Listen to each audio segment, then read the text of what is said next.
Kollege Zanni. Es folgt nun für 2 Minuten Herr Kollege Monod.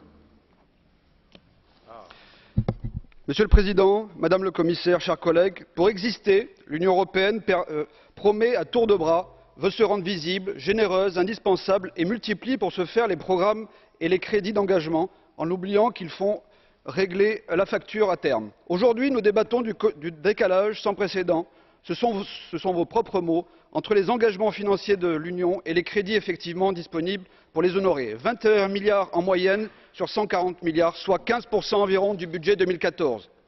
Aujourd'hui, cette imprévision récurrente doit être traitée malheureusement dans l'urgence par des révisions post-budgétaires. Ceci prouve une fois de plus que tant au niveau de la France qu'au niveau de l'Union européenne, votre modèle macroéconomique est inepte et ruineux pour les citoyens. Le gonflement du budget européen depuis le paquet Delors I et continue. En 35 ans, le budget a été multiplié par 15. L'Europe de Bruxelles a beau jeu de donner des leçons aux États sur la bonne gestion des finances publiques via le traité budgétaire européen et le pacte de stabilité, alors qu'elle est incapable elle-même de faire la gestion prévisionnelle et se retrouve en trésorerie négative à hauteur de plus de 21 milliards, soit une situation de suspension des paiements. Cela pose assurément la question de la crédibilité de l'Union européenne à piloter toujours un peu plus les politiques budgétaires des États membres. Quand on veut donner des leçons, on doit être soi-même irréprochable. Or, quelle est la sincérité de votre budget? Quel DAF dans une entreprise du secteur privé n'anticiperait pas cette pénurie de paiements et de dérives financières?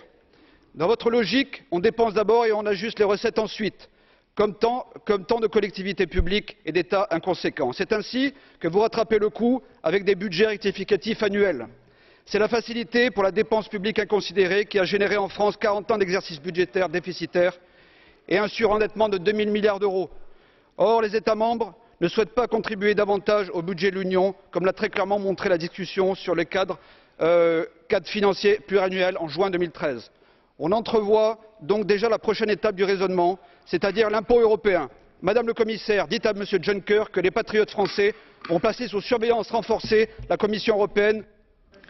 Vielen Dank, Herr Kollege Monod. Es folgt für 2 Minuten Herr Kollege Marinescu. Mulțumesc, domnule președinte. La sfârșitul anului 2013, plățile restante în politica de coeziune pentru programele din perioada financiară 2007-2013